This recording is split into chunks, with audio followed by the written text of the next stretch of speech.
This is Horror Podcast.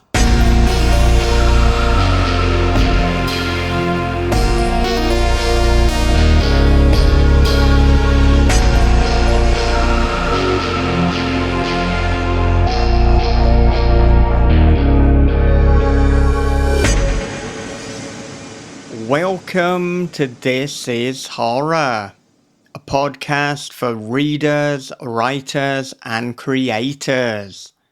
I'm Michael David Wilson, and every episode alongside my co-host Bob Pastorella, I chat with the world's best writers about writing, life lessons, creativity, and much more. Today is the second part of our conversation with David Moody, in which we deep dive into his forthcoming novel, Kemberton. And for those of you unfamiliar, David is the author of the popular Autumn and Hater series. He is from Birmingham, England, and he is a good friend of the podcast, having first appeared on the show in episode 2, and having been the author who we had for the first chapbook, Joe and Me, which was over 10 years ago now. So, get ready for another delight of a conversation with David Moody. But before that, a quick advert break. Cosmovorous, the debut cosmic horror novel by R.C. Housen, is now available as an audio experience. Featuring an original dark synthwave score, this story will take you to the next level of terror. Come hear the story that readers are calling Barker Meets Lovecraft, a phantasm-style cosmic horror adventure, and a full-bore, unflinching, nihilistic nightmare. Cosmovorous, the audiobook by R.C. Housen. Come listen if you dare.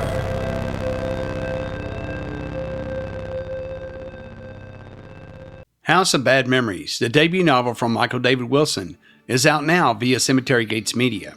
Denny just wants to be the world's best dad to his baby daughter, but things get messy when he starts hallucinating his estranged, abusive stepfather Frank. Then Frank winds up dead, and Denny is held hostage by his junkie half-sister, who demands he uncovers the cause of her father's death. Will Denny defeat his demons, or be perpetually tortured for refusing to answer impossible questions? Clay McLeod Chapman says, House of Bad Memories hits so hard, you'll spit teeth out once you're done reading it. House of Bad Memories by Michael David Wilson, available now in paperback, ebook, and audio. Okay, with that said, here it is. It is David Moody on This is Horror. So, I want to talk in more depth about Kemberton, so I think to begin with, I'd quite like you to give the elevator pitch for Kemberton, but then almost paradoxically, when I started reading it, I didn't read the blurb, I didn't read the pitch. I didn't know what it was about at all. And actually, I think that was to its great benefit, because it meant that, let's say, the other elements beyond the domestic trouble, I didn't know that they were going to show up. So with that, I'll let you decide how much to and how much not to say about the book. Well, I'm very conscious that our last conversation about a year ago was about left turns in horror. Yeah. And this one, I think, is one of my bigger left turns. So I could tell you about the inspiration from it, which might be useful. So my youngest daughter Zoe, when she was 2, maybe a little bit older, we got a very complicated family. Got 3 stepdaughters, 2 daughters. There was a lot of family issues, as you'd expect from a what do they call it now? A blended family like that back in the day. We weren't too blended, or we'd been through the blender, one of the two. I'm not sure which. Anyway, there was one of the older girls decided she didn't want to see her dad anymore. Her older sister then was persuaded by her dad that she didn't want to see us anymore. So poor little Zoe was waiting in her bedroom for her big sister to come home from school because they got loads of stuff planned, and she didn't come home. And one of her sister's friends, put a letter through the door, which we then read, and it said basically, I'm not coming back again, I'm going to live with my dad. Which was it was like par for the course for the amount of grief that we were getting back in the day. But in little Zoe's world, little 2-year-old Zoe's world, it was absolutely traumatizing because she thought that she'd been sent off, that her big sister had been sent off to this place and she was never coming back. She thought something terrible had happened. And basically, as a result, she developed something called selective mutism, which I know we've spoken about before. Zoe now tells me that it's more politically correct to call it situational mutism, because to call it selective implies that the person who's suffering with this anxiety condition has got a choice. But it's a phobia of speaking in public. And it doesn't sound so bad when you say it like that. But for the person who, usually the child, and more often than not, it's a girl, but the person who suffers with this, it absolutely, it's traumatizing. It absolutely affects every single aspect of their life. So for our little girl, Zoe, she didn't speak for, 5 or 6 years at school. She didn't speak outside the house for 5 or 6 years. This is a very long-winded elevator pitch. It's not the elevator pitch at all, really. It's the background. So the background was just thinking about everything that Zoe went through. I thought we were quite fortunate in that she had a stable family. You know, she didn't go off to another parent every weekend. She was just with me and Lisa and her other sisters. But I thought, well, what would have happened if she was the one who was getting passed from person to person? What if she was the one going off to a step parent who didn't understand her? Because it is a really strange condition, a strange, I guess it's condition. I guess that's the right word. Disorder, I was going to say, but that sounds wrong. In that people don't understand it. They don't, because a child with selective mutism, situational mutism, is quiet. They often get overlooked. They often get thought of being no problem at all because they're not making any noise. Or alternatively, an adult will decide that they're going to be the ones that fixes them. So they're going to make them talk, and then they put more pressure on them. And it's a very complicated thing that took us many years to resolve with the help of psychologists and the school, etc., etc.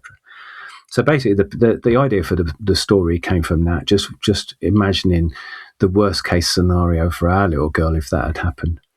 So I came up with this little boy, Kemberton, who witnesses something horrific when he's 4 years old, and as a result of what he sees, he becomes situationally mute, selectively mute, whatever is the right terminology for it. His mum's life moves on, and she meets a kind of low-level, entry-level gangster, I think we'll call him. His name's Aidan Carter, who thinks he's a much bigger deal than he is, and he gets mixed up with some top-level gangsters, which is why I kind of describe this book as Gangs of London or The Sopranos meets Pet Sematary, because as Aidan gets in more and more of a mess with his situation and the mob that he's got involved with, he takes it out more and more on Kemberton, to the point where something breaks. And this is the point where I'll stop talking about what happens in the story, because it does take the most brutal of left turns at a certain point when things go too far between Aidan and Kemberton. It's I'm really pleased with how it's turned out. It's an interesting read, I have that, and I think everybody who's read it so far has been shocked in a good way, I hope, by the turn that it takes and where it ends up. But I actually think that the ending is very sad. You know, I think if you see beyond all the gore and the violence, I think it's pretty heartbreaking, and it's I'm happy to have written my most disgusting and most emotional scenes. I'm happy for them to be the same scenes, if you know what I'm saying. Yeah, well, let me read you my initial reaction, which I obviously sent to Dan Howarth immediately having finished reading Kemberton. And so, I mean, if you're really spoiler averse, you might want to just skip like 1 minute, but I tried to keep it, you know, as free of spoilers as one can. So I wrote, "What an absolutely mad ending. Kemberton begins as a domestic novel in the vein of We Need to Talk About Kevin, then becomes this bloodbath of chaos and brutality, and then becomes rather poignant and sad, echoing the likes of Frankenstein and The Substance." God, you know what? I'll take that. Thank you. Honestly, you two have both mentioned this in tweets and Blue Sky posts today, and it's absolutely made my day. The reaction that you've had to it. I've just been really, really heartened by the way people have enjoyed this little kid story until they don't enjoy it anymore, and then they're just kind of, by that point they're strapped in and they just see it through to the conclusion. I think it's it's surpassing my expectations so far, and I'm really pleased. So thank you both. Mm-hmm. I'm going to say that if you're listening to this, I'm going to tell you my experience reading this book. I was bullied really, really bad when I was a kid. And so there were some scenes at the very beginning of the book, especially dealing with, a stepfather. I don't have a stepfather, but my father, some of the things I went through, he was, Mm-hmm. it took a while for him to realize that there was, some other issues going on. And, those scenes hurt me. It made me not want to read the book. And so, but I'm like, well, I need to read this book. I can't stop reading it because as much as I'd feel like that I might get emotionally damaged from it, I'm kind of hooked. And so it's like that, you set the hook, and I couldn't stop reading it. And every single turn, every single twist is earned, is organic. It comes from the characters. It doesn't come from any other source but the characters and their way of living and their desires and their goals and things like that. And Kemberton's just caught in the middle of this, and literally something like what you said, it breaks, and the left turn is so earned. It is so organic. That cool. It's like, and I think I said this on the Blue Sky. It's like, there are scenes in there I will never forget. I will never forget. And when you write something like that, there's some books I've read this year that while they were good, I can't remember them. and Kemberton, yeah, I'm never going to forget some of the stuff that's in this book ever. That's very cool. Thank you. And I'm getting all emotional. You said your here. word.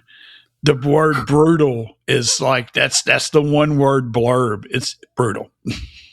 But it's really heartening to hear you talk about it like that, because the one thing I wanted it to be, I knew that it was going to be a pretty extreme horror novel by the time you get to the end, but I wanted it to feel like it wasn't an abrupt, okay, there's a scene that changes everything, but I didn't want it to be that, oh, now we're going down that road. I wanted it to be, oh shit, we're not going down the road I thought we were going down.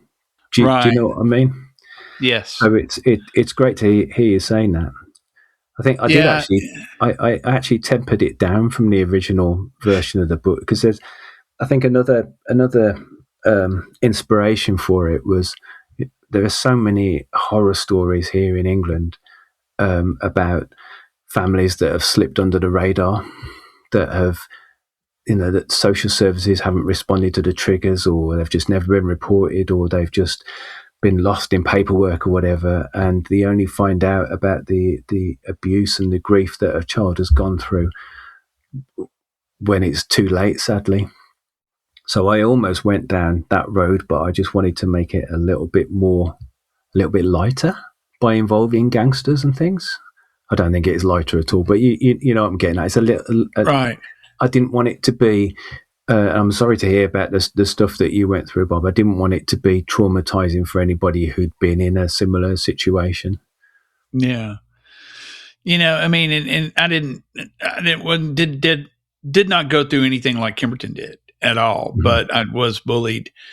And some of the things that I needed to do early on, it took me a long time to realize that, I had to finally, Dad had to kind of like sit me down and go, look, the reason I'm telling you need to fight back is because they're not going to stop until you fight back.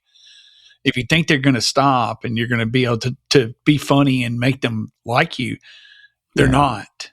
Mm-hmm. And so he goes, and I don't know what it's going to take. It's probably going to take you getting hurt before you get mad and you can fight back. He goes, but I promise you, if you fight back, he goes, they'll leave you alone. Yeah. I promise you.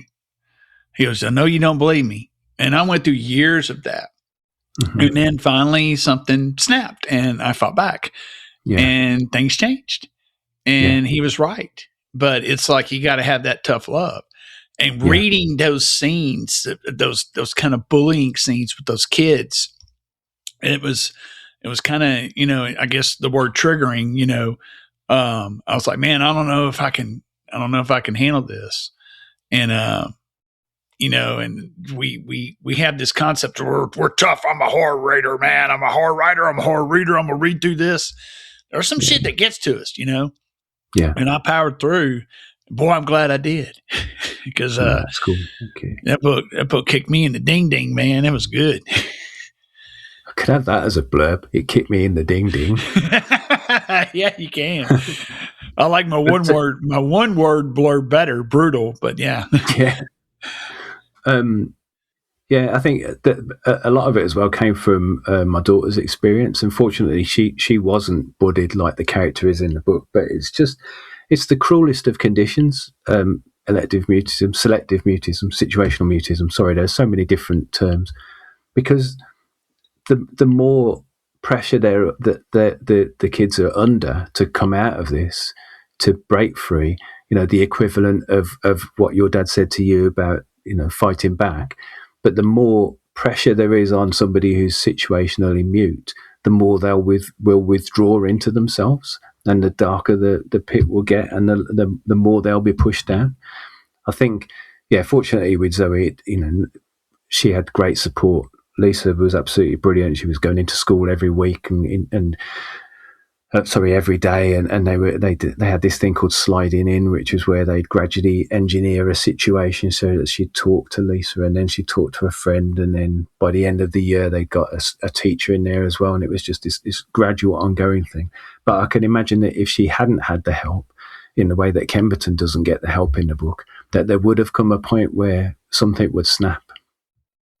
And I just imagine that with a child who's unable to express themselves like that, there must be so much of that hurt, so much of that anger built up inside of them that when it does go, it really goes. Yeah, I mean, we're talking about the realism of the bullying, and I wanted to talk about something that is similar but slightly different, and that's that there's a lot of domestic violence and bad parental figures in Kemberton, but the depiction of childhood terror is so accurate, especially, things that could even be seen as quite innocuous from people who haven't experienced this kind of thing, like hearing the car pull up on the driveway and that anticipation for violence, then the hiding away in your room waiting for that bad parental figure to show up and to potentially hurt you. And I just felt reading it, there were moments that they just felt too specific and too depressingly true to reality for you not to have drawn on real life experience in some way. So if you're willing, I'd love to know, where does this aspect come from? That's a really interesting question, because I can honestly say my parents were absolutely sound, and I never experienced any of the things that Kemberton does in the book. Also, I'm fortunate to be big, so I didn't really get bullied very much at school. I did. I had my fair share of grief, but it was never. It wasn't constant because people just assumed I could fight back, and they didn't know that I was a wimp at the end of the day when I was little, and I would never punch anybody. So I think I was fortunate in my childhood in that I didn't go through anything like that.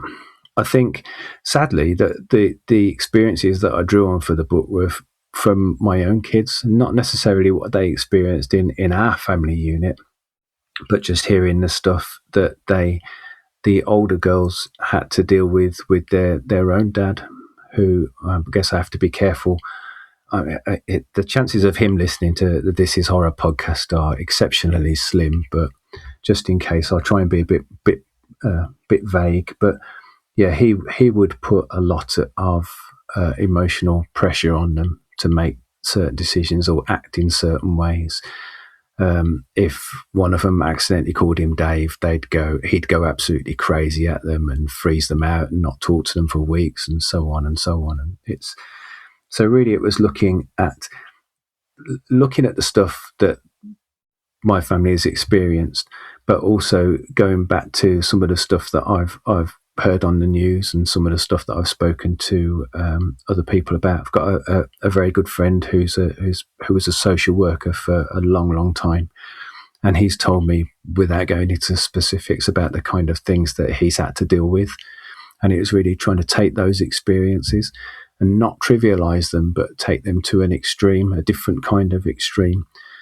The one thing I was very, very aware of when I was writing this book, and I hope I didn't step over the line, was I really didn't want to trivialize any of the issues that Kemberton goes through. I didn't want to trivialize the bullying or the mistreatment that he gets, or try and exploit that at all. It was there for a reason in the book, because it explains. It's driven because of how his character develops and the things that he saw when he was little, when he the things that he witnesses right at the beginning of the book. And I hope that I haven't gone too far with some of that. Hearing your reactions tonight, I think maybe I have. No, I mean, it's weird being horror fans and fans of dark fiction, because what you delivered was so realistic. It was almost traumatic. And I'm trying to be careful in terms of what I even say on the podcast, because I don't particularly want to publicly bring up, things from my past. But if people have read my book, House of Bad Memories, they could get a sense as to the kind of things that I'm talking about. But it was so realistic. It was so traumatic. But as a horror fan, I then mean that as a compliment. It's so weird. It's like, wow, you kind of traumatized me. Good job. Cool. Good writing. Okay. Again, I'll take that. Thank you. Yeah, maybe that's not the blurb to use. You traumatized me. Good job. I'll have all of these. Yeah. I've been traumatized for life. Yeah. And I definitely don't want to get into any type of spoiler territory or anything like that. I'm trying to figure out a way to say this, but I feel like that after we hit the left turn, to me, and maybe it's just my skewed perspective on the world, but I feel that when something gets broken and there's a doctor involved and there's a fix, that there's not necessarily a supernatural element, but a science fiction-y element. Yeah. Mm-hmm. Very ambiguous, very well done. And if I'm the only one who catches that, then that's great, because I can hold on to it. That's mine. But I gotta ask, was that something that was kind of intentional? Yeah, it's an interesting question. Again, I probably will go into spoiler territory a little bit here, but in the original drafts of the book, or the original plans for the book, when I was dealing with a family, because Aiden's a low-level gangster, but he's doing okay. He's got plenty of cash. They've just moved into a big house. Everything seems, on the outside, everything looks great. But the original plans I had, they were going to be living in a very squalid little council flat. It was just too grim. But in the original version that I had in my head before I actually wrote anything, when the thing that happens to Kemberton happens, rather than take him to the doctor, as you've mentioned, in the original one, they went to members of Nana Jones' family who were into voodoo and black magic. And that was what was used to put him on the right path again. But this, to me, I've never been, I'm not, I always talk about it. So I'm an atheist through and through. I don't believe in ghosts, goblins, demons, gods, any of that. So I find it hard to put any supernatural elements in the book. But at the same time, there are things that we don't know about science, obviously. There are things that we're yet to discover. And so it doesn't seem beyond the realms of possibility to me that the treatment that is given to Kemberton does have what appears to be an almost supernatural effect on him. I got a lot of feedback actually from the beta readers, and Dan Howarth was a great beta reader. He came back with a lot of stuff about, I think, what was it that caused the thing that happens to him to happen, and also he gave me a lot of really good feedback about, I mentioned it earlier, I think, about the mum's motives and how she behaves in the book. And just going on the back of the feedback that I got, I did tweak it a little bit to kind of put Kemberton back in control, because rather than it all being down to what the doctor does or doesn't do to him or for him, again, like skirting on spoiler territory here, he gets such a buzz and it affects his life. It changes his life so much when he's had that treatment that he just thinks, come on, I want more. And that's what pushes things over the edge.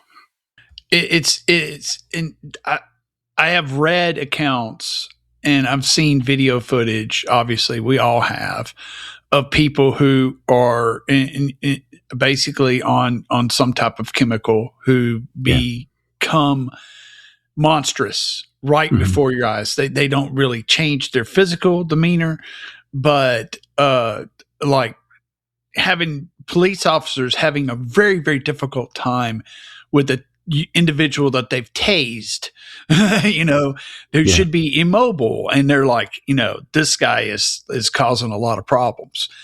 And so I know that there's chemicals that can do that.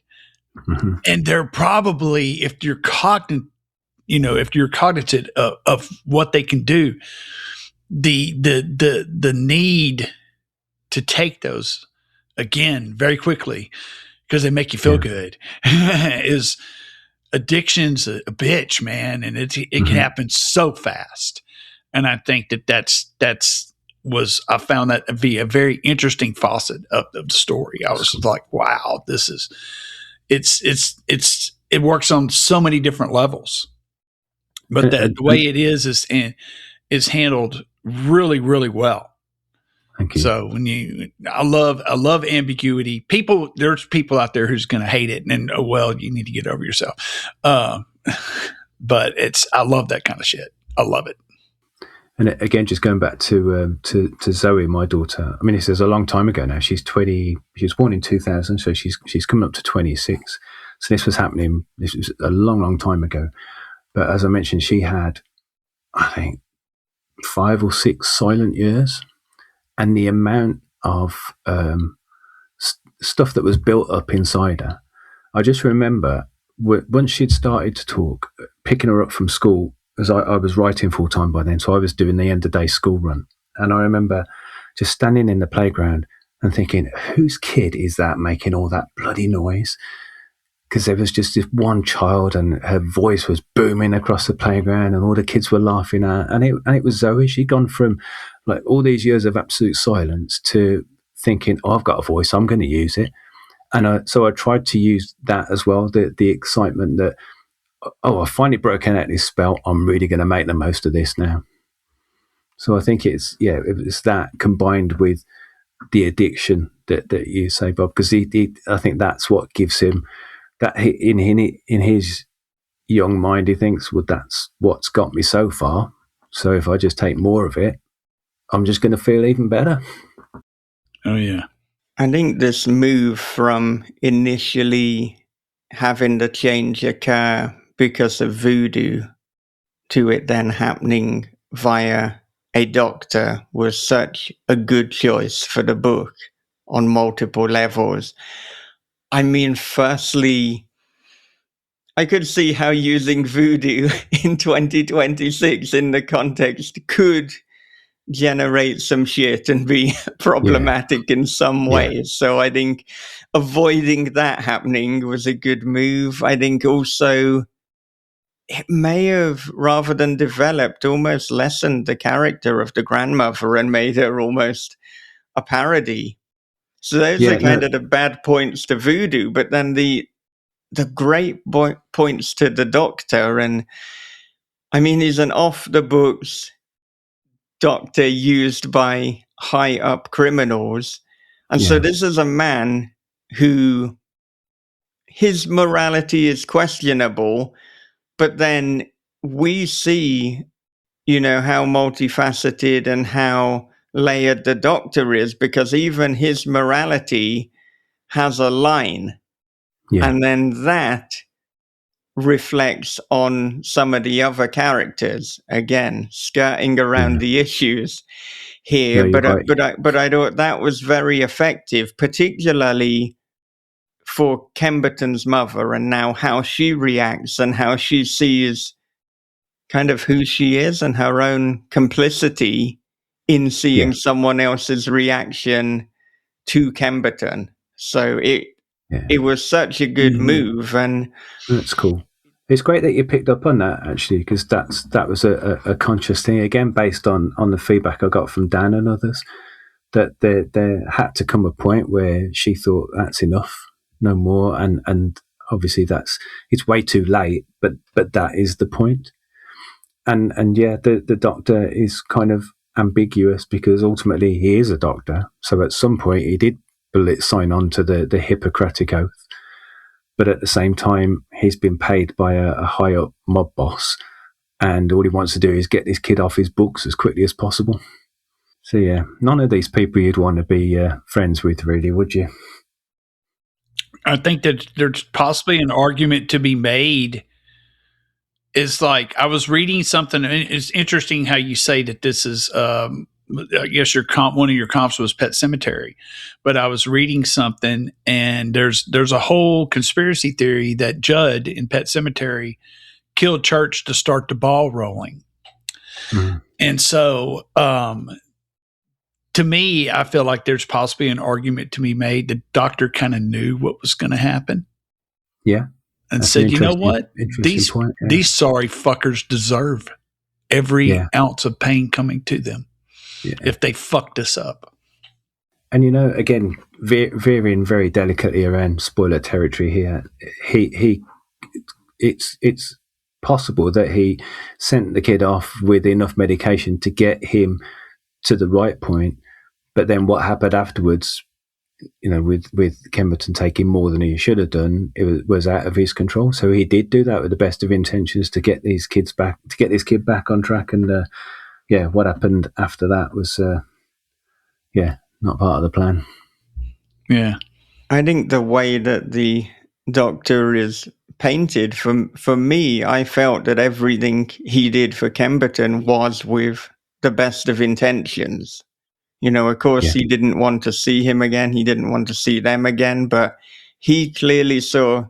He's actually one of the few people who saw Kemberton as a victim and someone who desperately needed help. So, I don't think he envisioned what happening. No, I'm sure you're right. Yeah, as you said, I think he did what he did with the best of intentions, unaware of how things could develop. But it's kind of I have a recurring nightmare about being involved with the mafia, weirdly enough. and maybe it's because we binged The Sopranos again last year, and I don't know, but it must just be the most awful life, don't you think? Just, all right, there's financial reward, and if you're at the top of the heap, then that's great. But if you're not at the top of the heap, you're constantly looking over your shoulder. You say the wrong thing to the wrong person.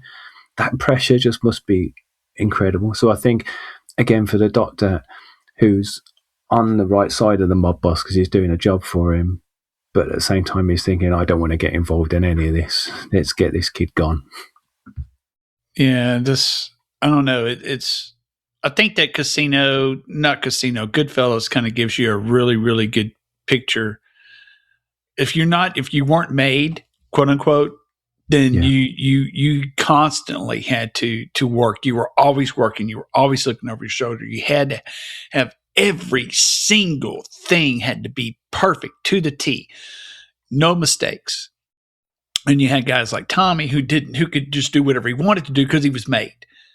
And those were the ones that would get, taken out because their fuck ups were monumental, and so they had to they would be the ones taken out. I think that's, I don't know if I could ever handle being a mob in the mob. I wouldn't want to. No, well, I'm exactly the same. And that's why I think I imagine the Aidan character thinking, yeah, I want all the glory, but then realizing very soon on that, the risks outweigh that. And it's that pressure that he's not at all equipped to deal with, which is why Kemberton bears the brunt of it. Mm-hmm. Now, Wilson's all about the mob. I can tell from the look in his face. He's like, I'm mob ready. Yes. It's not the mob where you are, though, is it? Have you got your little fingers still? Is it? Well, you never shown on camera, so no one will, fair point. will Yeah. know that's creating the mystique there.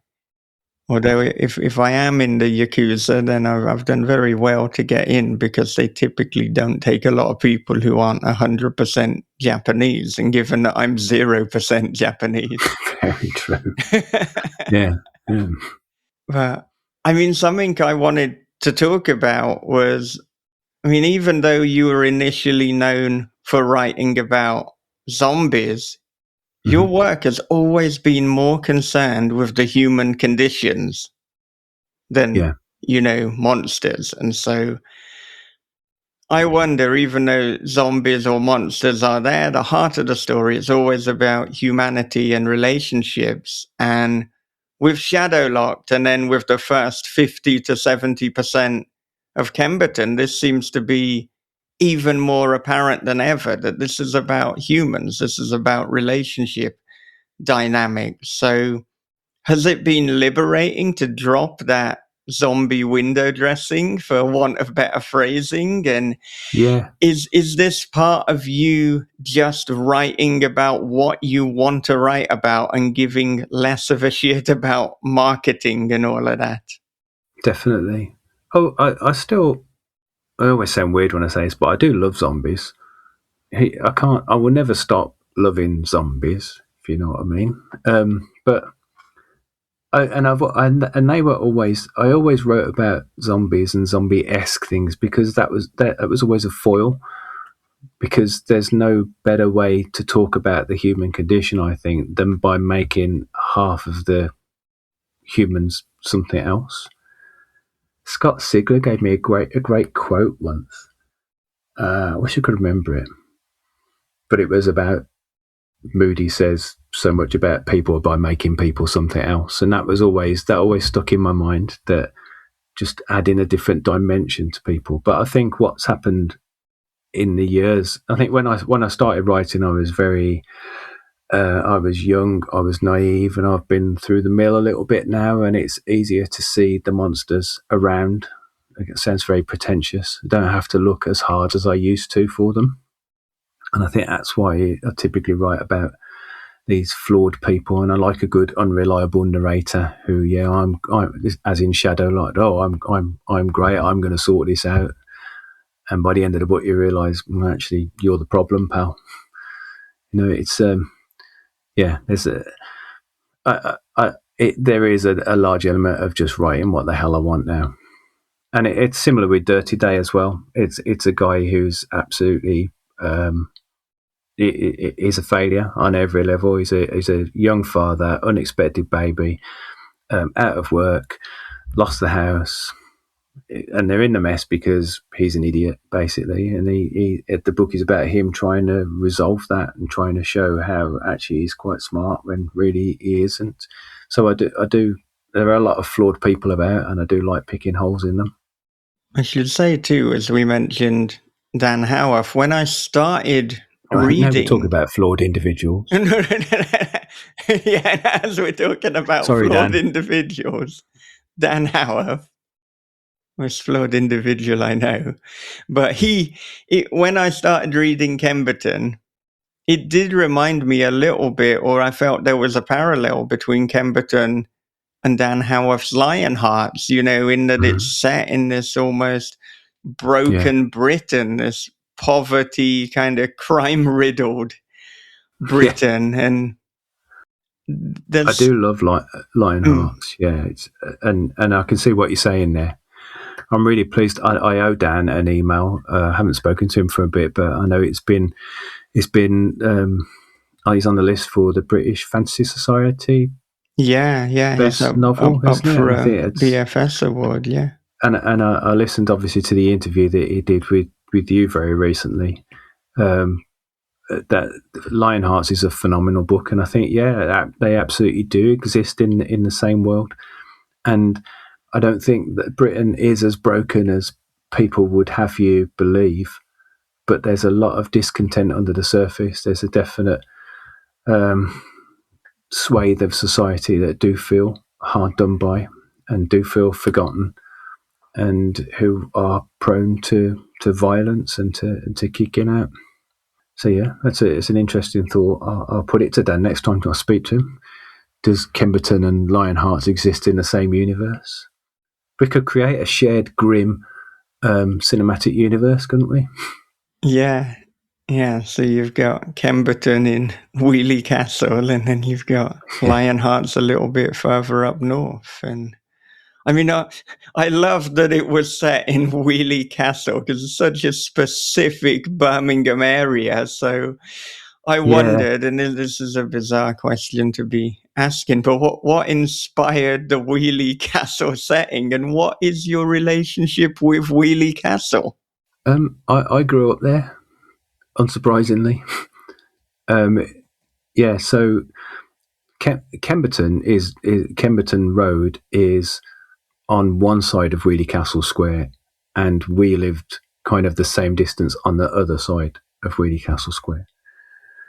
And my parents were quite snobbish. Oh, we don't live in Weoley Castle, we live in Northfield, which is no better. But,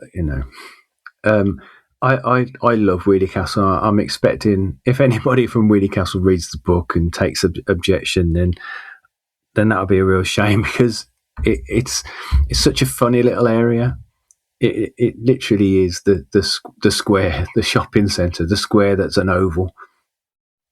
And it is. It's not an impoverished area, but it's not a very well-off area. And it's been in the news recently because I don't know if you've heard of the raise the flags nonsense that's gone on over here with people sticking Union Jacks on lampposts all around the country.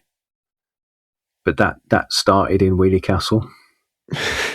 And it's just a funny little place. It's a little bubble, but it's where I grew up, and I've got very specific memories of it, and I'm still not too far from there. I just thought it would be interesting to shove Kemberton in there, particularly as I knew that his life with his mum and Aidan would be a real contrast. Now we're talking, he's probably in Sutton Cold. I don't think I actually say where they live, but it's going to be like Sutton Coldfield, Four Oaks, the other side of the city. And it was the contrast really, which kind of drew me back to Weoley Castle.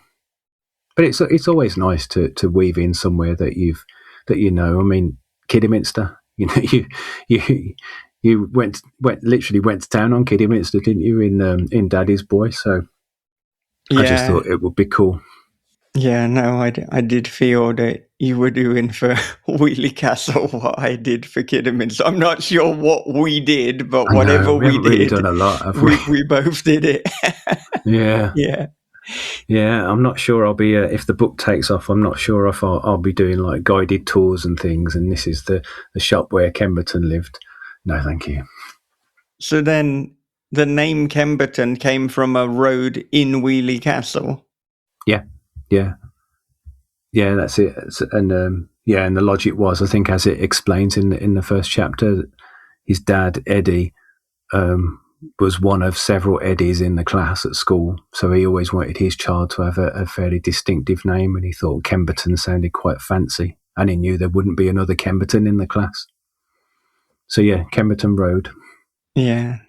It's a very nondescript Birmingham council house lined road. Michael, you know exactly what I'm talking about. Yeah, here. I do. Yeah. Yeah. Sort of post World War II. They're okay, quite nice, but there are lots of little bubbles like this around, and within those bubbles you can get a bit of discontent and trouble. Oh yeah, and Kemberton, the name it feels aristocratic almost. There's something Yeah. quite important, and you're not going to forget it. Much like the name Nosferatu or That's a fair Dracula. point, yeah. Nostradamus, yeah. Yeah, or Nostradamus. Yeah, different figure. Yeah. If you'd have just called him Dan, it might not have had the same impact. But yeah, the book it wouldn't have been such a good title for the book, would it, Dan? Yeah. Or Phil? Wasn't it Romero did a film called Martin, so that worked out. He okay. did, yeah. Man. That area kind of reminds me where I grew up, and which is it's a lot nicer now. But I remember growing up, and we had there was a lot of, especially like the couple grades older than me. They were into robbing stores and robbing cars, and so there was a lot of crime. They called themselves the Groves Outlaws with an E. It kind of gives you an idea of the education level. Outlaws does not have an E in it.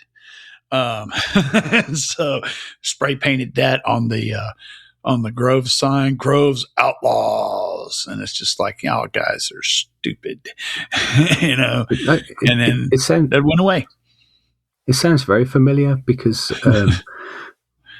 in the book it describes the shops where Kemberton lives as being like a little bit newer than the rest of the buildings around the square, and they're like made out of concrete blocks, and there are spaces underneath that were designed originally for people to stop and talk to their friends, but it turns out they've become these pretty dank, horrible spaces where you're not going to stay. And when I was growing up, that's where there was a gang called the Weoley Skins, who just a bunch of skinheads who just went around beating people up, and that's where they used to hide out under the terraces of these buildings. And it's a shame. I think it happens quite a lot with some areas, particularly inner city areas. I think that they're often designed with the best of intentions, but going back historically, maybe the experience wasn't there. There's an area very close to where I live here called Frankley, and again, I mentioned that earlier. My friend who used to be a social worker, he used to work in Frankley, and so they built this little development, very nice houses, right on the edge of Birmingham City. But apparently, when it was finished, they realised that the roads were too narrow for the refuse, the garbage lorries to get down. So piles of rubbish built up, and they became very isolated because it's right on the edge of the city, and it's not that easy to get around. You can only go into the city. You can't really go to any other suburbs.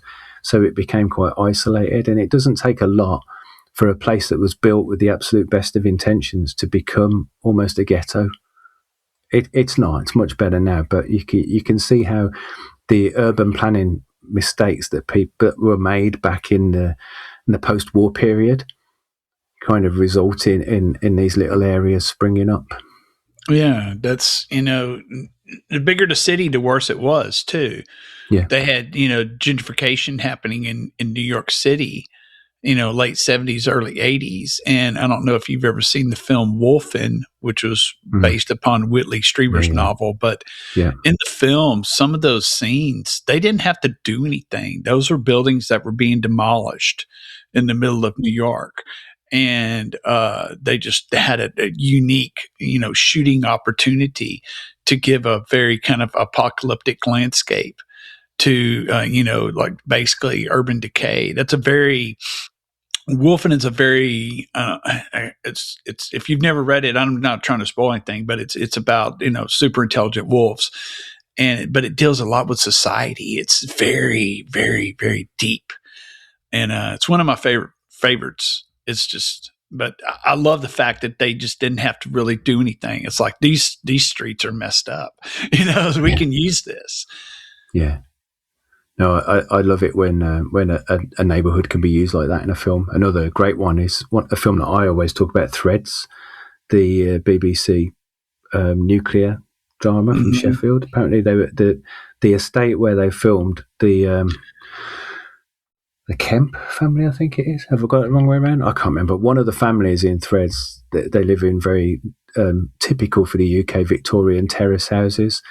But they were scheduled for demolition, so they shot the film and then blew them up and had the people then acting in the ruins of them, and it just adds a sense of realism to it, doesn't it, when you've got a tangible, realistic backdrop like that.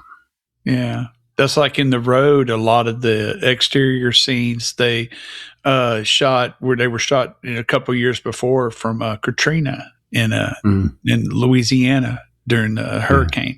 I didn't know that. And so they got some really, really excellent, end of the world looking stuff, because this stuff was like there was no one there.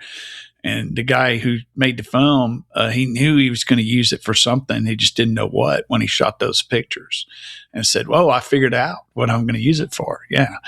And so, pretty cool. Well, I wanted to return to talking about the ending again to as much of a point as we can without spoiling it. So another kind of dancing around spoilers. But as you said before, and I'm so glad that you felt this way too, I think in many ways this is one of your saddest endings, because there are things that we want for Kemberton.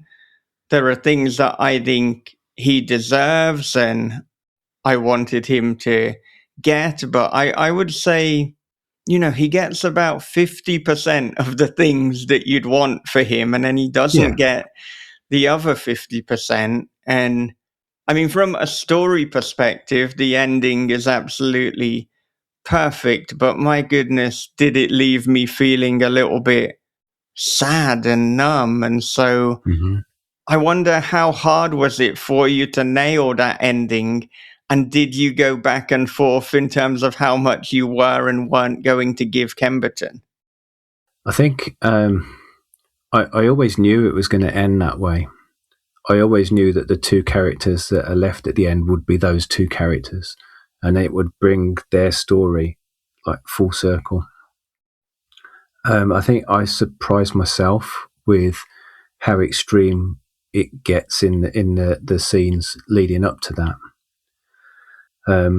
Again, skirting around the scenes in question here, but I think there's one in particular, and the tragedy of it, I think, is that what Kemberton does, he does for the absolute right reasons. He sees his mom in pain, and he wants to help her, and he remembers what happened right at the very beginning of the book, where his mom sadly loses a baby, and he's in quite a parallel kind of situation towards the end of the book.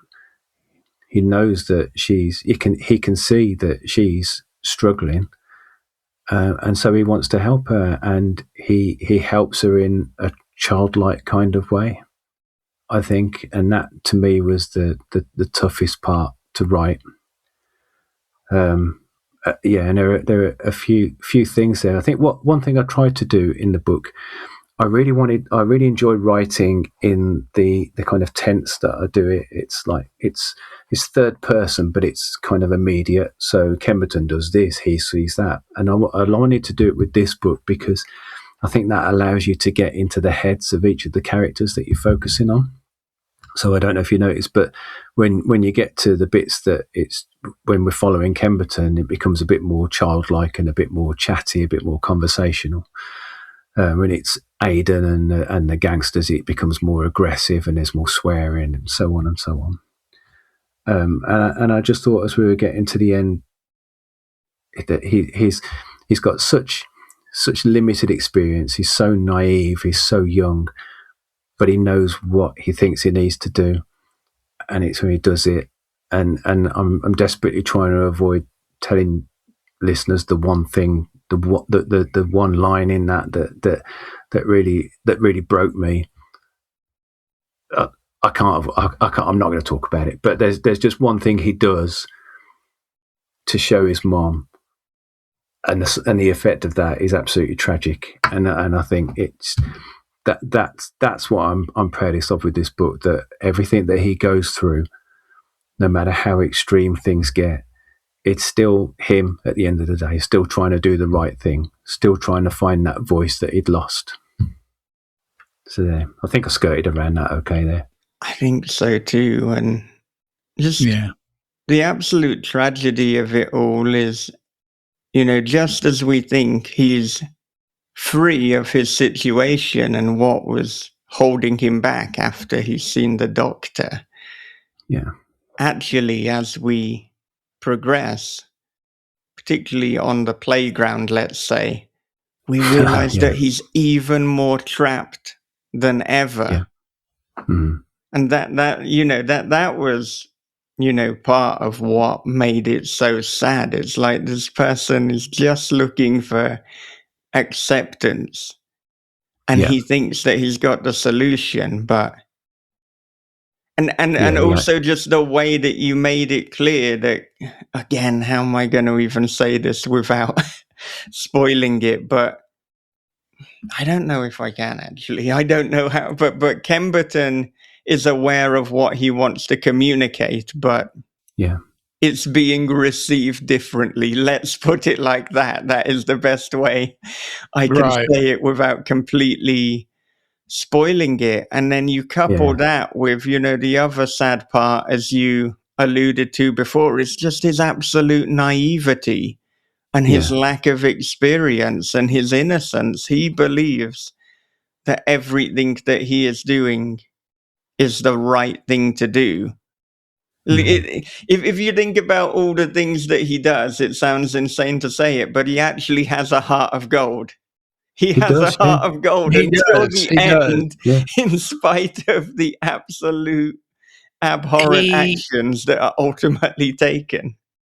And like trying to avoid spoil territory, but I mean, it's like the people that take advantage of that are not good people. And I know it's like there's someone who takes advantage of that. They've seen what can happen, and they take advantage of it. And it's like that dichotomy is. I'm telling you, if y'all are listening to this, I'm talking to the audience out here. And if you're not picked and if you don't want to read this book, then I don't know what the hell you think you're doing. I mean, y'all need to get on it and get this damn book. This thing is awesome. Well, that's really cool of you to say. Thank you. It's meant. This sounds really corny, but it's meant the world talking to you two about it tonight because obviously I trust your opinions, and then to have you come back with the kind of feedback that you're giving me today is brilliant. It's filled me with a lot of confidence for the book, and I'm very proud of it. And it's great to hear that what I was trying to do, particularly at the end, which is controversial, it is extreme, but it sounds like it's landed. So that's great. Thank you. Mm-hmm. But yeah, please buy it. I said on social media, but this is my favorite book of the year thus far, easily by a considerable margin. Thank you. Great. And I'm always reluctant to put those things out on social media because it's quite a strong statement. And then other people who is like, oh, hang on a minute, you read my book this year. But it's like, Yeah. well, yeah, I did. I haven't revealed, what else is in the top 5. So if you're feeling bad and you think, oh, you read my book, well, it could be number 2. That's really good ranking. So don't worry about it. But I'd have yeah, been happy this with is number 2. easily number 1. And That's cool. Thank you. goodness, what was I gonna say about it? I mean, the thing that Kemberton does to try and take his mother out of pain right towards the end, that is probably the most extreme thing you've done in any of your books. Yeah, no question. Was there reluctance to do that? Yeah, I think there was an inevitability to it. So I think to have not done that would have really felt like a cop out. I think from the very first scene where his mum loses a baby, I think it was kind of building up to that, because it is a lot about his relationship with his mum and how he'd fit in with other siblings. Yeah, but no, ultimately his mum, despite the fact that she's with a very questionable bloke, and indirectly ends up with a son being in a lot of pain, I think she genuinely loves her son and would do anything for him, and this is his opportunity to repay that. So I think as I said, I think it felt kind of inevitable. But yeah, I did kind of write it type with one hand and have the other hand out like that, because it's pretty grim. Yeah, I think you got the balance right with the mother character, and knowing people who have been in that situation. It's a really tricky one because, of course, if your partner is abusive to let one of your children, and you see that, if you don't do anything, you are in a sense complicit. Absolutely, yeah. But you can see the conundrum and the kind of division of love and the dilemma and what on earth to do, because I do think in this situation, she both loves her son and loves her despicable partner. Yeah, and she certainly loves the life that she's got, coming from Weoley Castle to where she is now, with the fancy house with the big garden and everything. But it is it. Yeah, that's it too. So there's a parallel between Kemberton is trapped, but she's trapped in a way as well.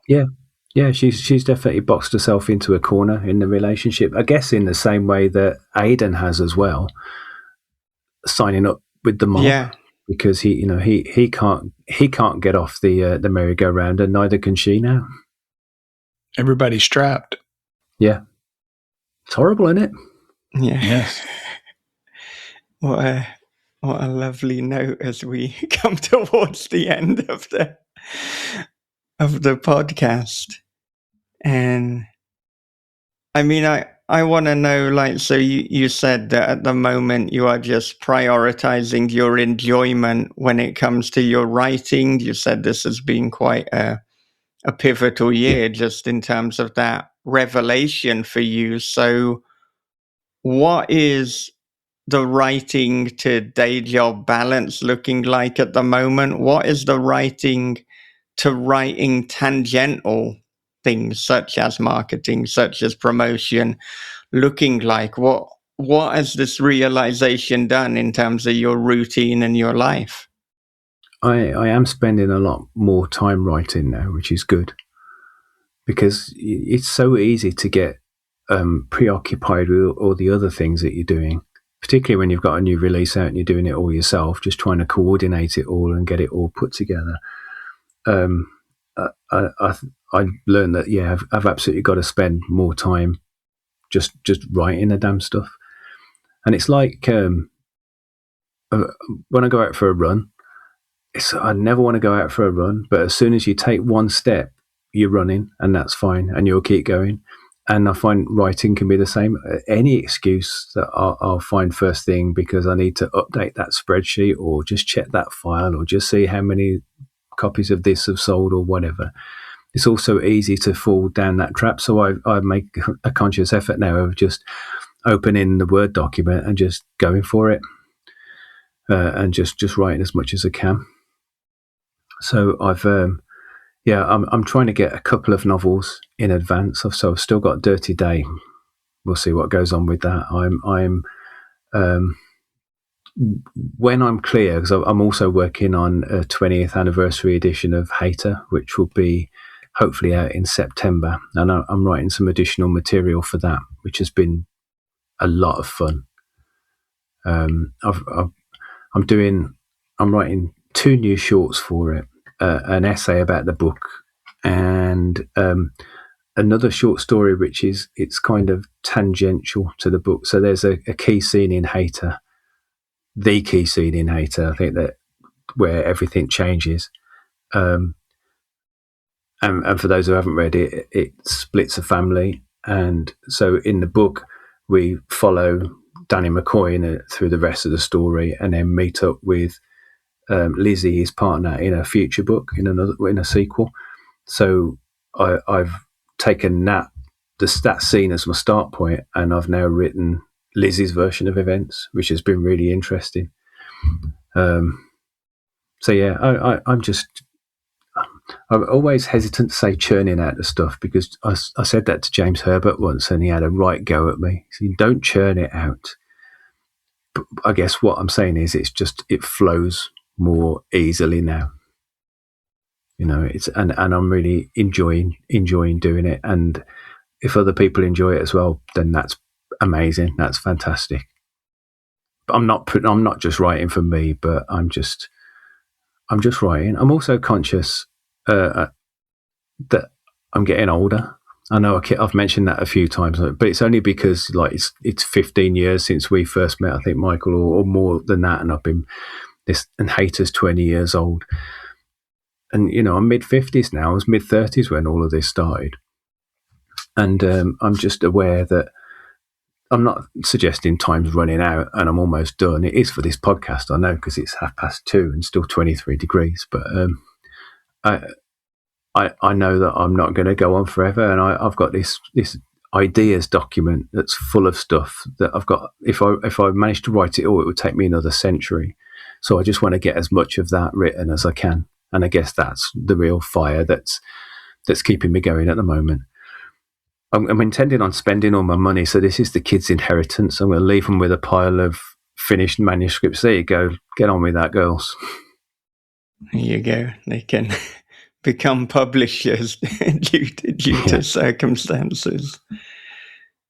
And yeah, I understand the pressure that you're feeling in terms of time and things like that. And I've really tried to make this to be the year where I can effectively full-time write and edit and podcast. I don't want to go back to teaching. I don't want to do anything else. And I'm working hard to make that happen. And there's a few things that are in the pipeline, some things that I've mentioned to you before, and I'm cautiously optimistic that, God damn it, this could actually be the year, but we will see what happens. Crossed.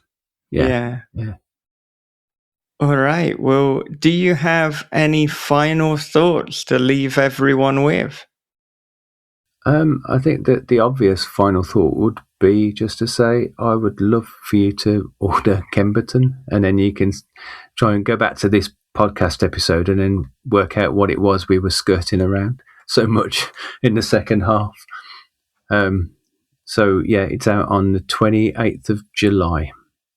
Yeah. In print and ebook, and audiobook should follow around about the same time. Yeah. It's good old Aubrey doing the narration again. Oh yeah, Aubrey Parsons. Yeah. Quite the character. He certainly is. And I should say too, just because, so Kev Harrison actually asked me when I was about 40% through Kemberton. And so bear in mind, as I said, I hadn't read the back cover blurb, and he asked me, "Oh, is it really extreme?" And I said, "No, not so far." Because I think Kev is a little bit averse to really just like extreme horror. I don't know if it's like when it's gratuitous or when it's explicit, but I don't know. This is like dealing with some domestic violence and some tough social issues, but no, it's not extreme at all. And I said, "Don't tell me anything you know about it," but this is almost a confusing question for you to get. Yeah, then I got to the 70% mark, and it's like, okay, so now there is extreme horror, but I don't know what I would say to people who, are averse to extreme horror. Probably what I would say is this is so much more than an extreme horror book. I don't even know if I wouldn't classify it as extreme horror. I would say that this is a horror thriller with extreme violence elements, particularly in the latter half, but it's never gratuitous and everything serves the story. So give it a shot. No, I think that's really fair, and that's the key thing for me. It's not gore for gore's sake. It's gore because that's what happens in the story. It's the story. The story is not driven by the gore. It just every extreme scene in it is earned, and that's to me that's important. You have to earn it if you're going to do it. You have to earn it. If it's not earned, then it becomes gratuitous and that extreme horror thing that nobody really likes. But yeah, whatever. There's some people who like it, but I don't like it. But I'm with Michael. I don't think it gets there. That's cool. I'm glad you've mentioned Kev as well, because for the last couple of, I don't know if we'll do it this year, but for the last couple of years, Dan and Kev and a couple of others have come down to Birmingham, and we've gone for a bit of a mini pub crawl on a Saturday afternoon. And I was planning on giving them all a copy of Kemberton, so he'll be able to make his own mind up, won't he? There you go. You heard it here first. Specifically Kev. Everyone else now knows Kev will get a copy. Yeah, I don't know what they'll do with that information. Yeah, they'll probably cancel the pub crawl now. Where can listeners and viewers connect with you? The best place is davidmoody.net, and you can find all my socials from there as well. I am on all the socials because I'm a sado, but I usually try and just produce one bit of content and then repurpose it around all the different sites. So just follow me on one of those. All right. But yeah, davidmoody.net is the best place. And please sign up for my mailing list, because you can get discounts on signed books and these free serialized novels. The original version of Kemberton is going to be disappearing soon, but there's another book which is being serialized at the moment called DSEV. And we'll find out in a couple of months. Hi, Jasper. We'll find out in a couple of months what it stands for. All right. Thank you for joining us. Thank you both for having me again. Thank you so much for listening to David Moody on This Is Horror.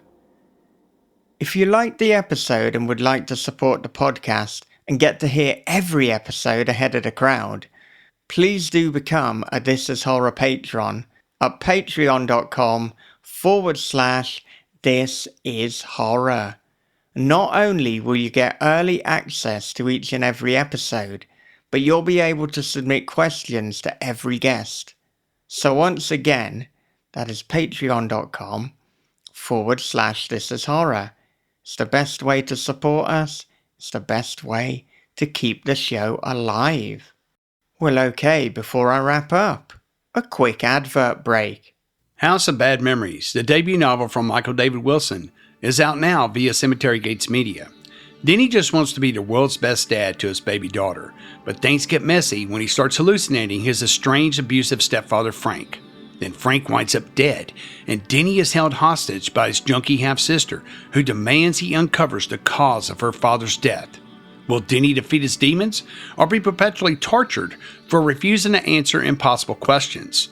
Clay McLeod Chapman says, House of Bad Memories hits so hard, you'll spit teeth out once you're done reading it. House of Bad Memories by Michael David Wilson, available now in paperback, ebook, and audio. Cosmovorous, the debut cosmic horror novel by R.C. Housen, is now available as an audio experience. Featuring an original dark synthwave score, this story will take you to the next level of terror. Come hear the story that readers are calling Barker Meets Lovecraft, a phantasm-style cosmic horror adventure, and a full-bore, unflinching, nihilistic nightmare. Cosmovorous, the audiobook by R.C. Housen. Come listen if you dare.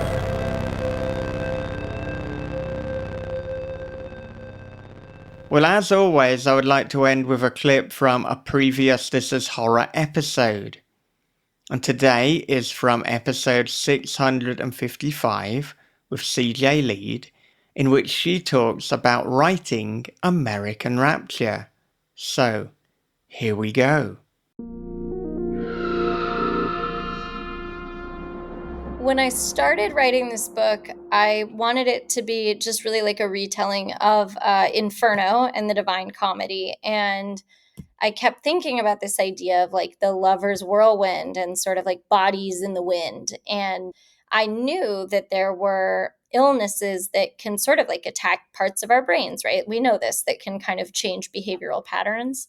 And I think I thought early on it would be crazy to have, you know, as a young woman or young person in a religious environment, like the scariest idea is possession, but also any other kind of forced physicality, you know, obviously like sexual assault, anything where like your body is kind of taken from you.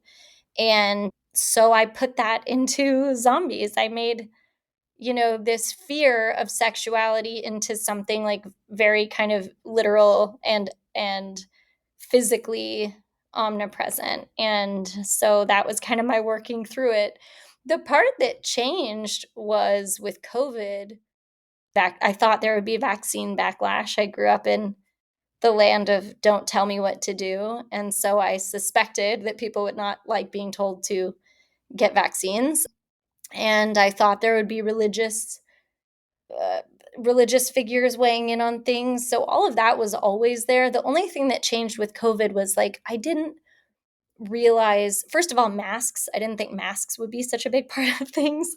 And which is funny because like, of course they would, but also I couldn't really predict what the internet would be like in COVID times, like the way that people kind of turned on each other, and even forums like Nextdoor. The Nextdoor app was like brutal in our neighborhood, just neighbors being horrible to each other and yelling at each other about shots or masks, or it was just like everybody became everybody's enemy. And that was what I couldn't predict. But the actual virus, shots, all that was all there the whole time. And if you want to listen to the full episode with CJ, you can listen to episode 655 of This Is Horror Podcast. Or if you want the video version, it is available on YouTube at youtube.com/@thisishorrorpodcast. And if you would like other inspirational clips from past episodes, please do follow us on TikTok and Instagram @thisishorrorpodcast. Alright, that about does it for another episode of This Is Horror. So until next time, take care of yourself, be good to one another, read horror, keep on writing, and have a great, great day.